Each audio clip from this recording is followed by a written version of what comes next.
树葬正迅速兴起，取代火葬只是时间问题。网友不用买墓地了，科学的树葬省时省力，省地省钱，环保卫生，还能拿补贴。死后伴着大树继续生长，有多少人愿意选择？树葬只需要选一棵大树，在树干上开个洞，将装有骨灰的不锈钢容器放入洞中，然后再涂上愈合剂，把树皮封回去，就能完成一次下葬。这种方法不用墓碑，几乎不用占用任何一寸耕地、山地、林地。不同的树代表着不同的气节和态度，如果死后能安葬在一棵与自己的性格、脾气、秉性相同的树中，其实也是一件很幸福的事情。所以有些人会为自己或者亲属选择这种很新、很潮、很浪漫的方式，但是这种丧葬方式可能是由于太新的缘故，支持的人还是比较有限。以河南郑州为例，2016年全市的死亡人口在 5.3 万人左右，但是选择的生态葬的不到7%。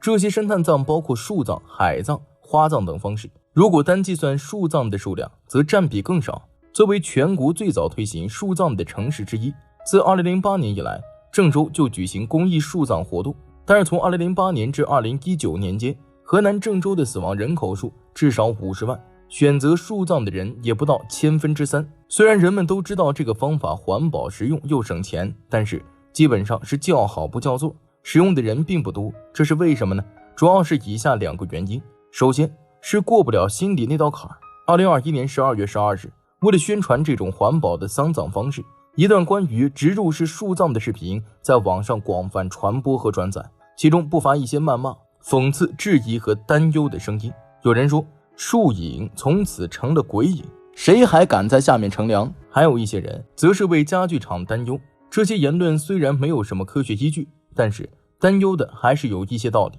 毕竟中国人讲究的是入土为安，一旦改成入树为安，确实有点难为人。而且树的功能有很多，譬如观赏、乘凉、做家具等等。想让大众接受这种方式，的确还需要走很长的路。但是随着观念的转变，时代的进步，终有一天会被大众所接受。毕竟在上个世纪，人们都在讲究留个全尸，到了这个世纪，火化之后再下葬已经成为一种共识和自然而然的选择。其次是不方便祭拜，现代树葬除了在树干上挖个洞以外，还有将骨灰撒在树下，或者将可降解的骨灰盒埋入树下，这也是变相的入土为安。但不管是采用哪种方式，几乎都是不留碑的。一般而言，逝者的名字会被统一刻在一块集体的纪念碑上，而根据中国的一些地方的习俗以及要面子的习惯而言，一块气派的墓碑既能表示后代对逝者的尊重，又能展示家庭实力。但是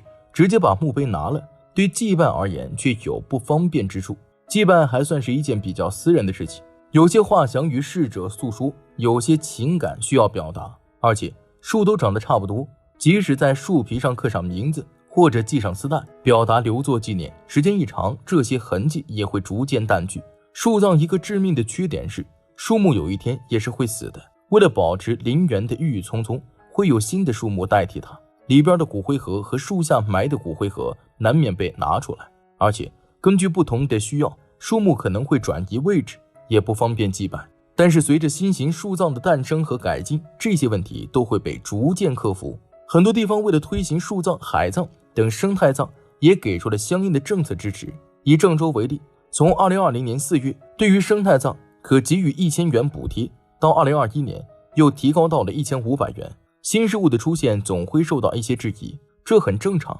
但随着新事物的不断发展，缺点会不断被克服，优点也会不断显现出来。相比于前些年，现在接受树葬的人越来越多了，很多人觉得与其让逝者埋入黑暗的土中，不如让其在树中面朝光明，永远肆意的生长。